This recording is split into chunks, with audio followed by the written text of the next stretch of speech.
This is Mej Ahmed, and you are watching my YouTube channel and Facebook page, Learn English with Mr. Zubair. Dear audience and listeners, our today's topic is about the reading improvement or reading power. Before going to start this topic, I would like to introduce before the three topics as we were studied. The first was presentation skill, the second was language and grammar, and the third was vocabulary process or vocabulary power, vocabulary build. And now the fourth lecture for today is reading improvement or reading power. Dear viewers, dear listeners, so I would like to start from the definition of as I written here.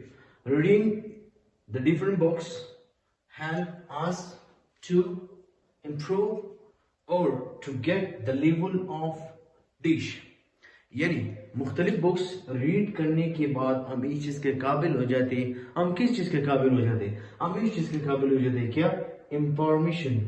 What? Information. And creative mind. And the third is knowledge. Whenever we study any kind of the book, we will be able to answer, or we will be answerable to everyone, to anyone's question. And before going to start or before going to read out any kind of the books, you must be knowledge and you must be knowledgeable for these 2 points. The first one, that is subject to.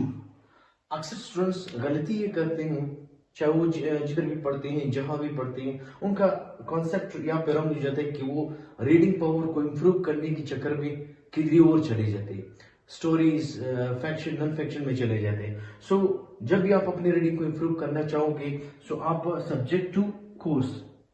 अब ये वो किताबें हैं, ये वो books हैं जो आपकी रिलेवेंट टू योर सब्जेक्ट, आपके सब्जेक्ट के रिलेवेंट बुक्स होंगे, उनको तो आप पढ़ेंगे. लेकिन आप इम्प्रूवमेंट के लिए जो आप करना चाह रहे हैं, अपनी इंग्लिश को इम्प्रूव करने, अपनी रीडिंग पावर को इम्प्रूव करने के लिए, आपको सबसे पहला ऑप्शन होगा कि न्यूज़पेपर. आपने मुख्तलिफ न्यूज़पेपर को पढ़ने के बाद आप इस चीज काबिल रहेंगे कि आप किसी वर्ड्स को प्रोनाउंस करेंगे और उनको रीड आउट करेंगे, उनको पढ़ने में आपकी आसानी होगी, आपको इंफॉर्मेशन होगा. सेकेंड है novels, different kind of the novels. And the third is article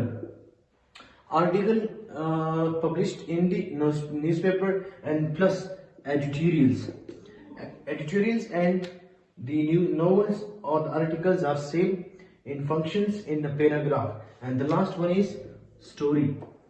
Before going to start your reading power, you must be aware about the newspaper, novels, articles, editorials and story topics.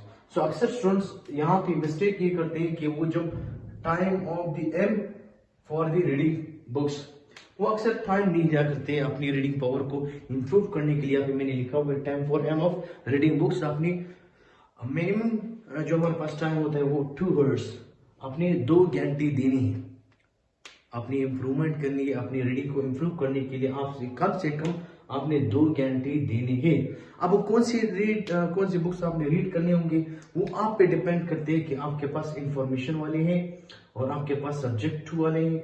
Subject to का मतलब है कि आपकी relevant to the course, आपके course के मुताबिक है. अब न्यूज़पेपर के थ्रू भी आप अपनी रीडिंग को इम्प्रूव कर सकते हैं. न्यूज़पेपर के थ्रू आप अपनी वोकैबुलरी प्रोसेस को भी इम्प्रूव कर सकते हैं, क्योंकि जब आप किसी भी आर्टिकल को ले लेते हैं, आप उनको रीड आउट करते हैं, तो वहां पे आपके पास वर्ड्स आ जाते हैं. अब उन वर्ड्स को आप सेंटेंस में इस्तेमाल करेंगे, जिसको एडिटोरियल कहते हैं. शॉर्ट स्टोरीज हमारे पास किस के लिए होती है? इंफॉर्मेशन के लिए हमारे पास शॉर्ट स्टोरीज होते हैं. एंड आज तक हमारा ये लेक्चर रहा, 4th लेक्चर था हमारा कि रीडिंग पावर को कैसे इंप्रूव किया जाए. जिस तरह मैंने पहले भी लेक्चर में बताया था कि reading the different books help us to get the level of information, creative mind, knowledge. यानी काफी बुक्स को पढ़ने के बाद हम इससे काबिल हो जाते हैं कि किसी भी क्वेश्चन के अब आंसर दे सकते हैं, क्योंकि हमारे पास इंफॉर्मेशन आ जाता है इंफॉर्मेशन क्यों आया, क्योंकि हमने रीडिंग कर लिया, और रीडिंग कौन सी बुक्स हुए वो आप पे डिपेंड करते हुए आज के लिए एक बुक आप लोग सब के लिए रिकमेंड करूंगा, why nations fail. Why nations fail ये एक बेहतरीन किताब है जिसमें ओवरऑल कॉन्सेप्ट बताया गया है कि कोई भी कौम फेल क्यों होता है या फेलियर क्यों होते हैं या पास या वो अपने आप को सक्सेस क्यों करार दिया जाता है, कौन से ऐसे स्टेप्स है, कौन से रिसोर्सेज है, किन रिसोर्सेज की तरफ, किन ऑर्गेनाइजेशंस, किन डेवलपमेंट्स के थ्रू एक नेशन वो कामयाब भी होता है और नाकाम भी होते हैं। तो ये वाई नेशंस फेल ये किताब है आउटस्टैंडिंग और काफी इंफॉर्मेटिव है, काफी लॉजिकल और कॉन्सेप्ट के थ्रू इस बुक को राइट आउट किया हुआ है। सो आज का जो हमारा लेक्चर था वो रीडिंग इंप्रूवमेंट के बारे में था। So till the next lecture, take care of yourself and be follow on us on Facebook and YouTube channel as well. Take care of yourself and thank you all for giving enjoying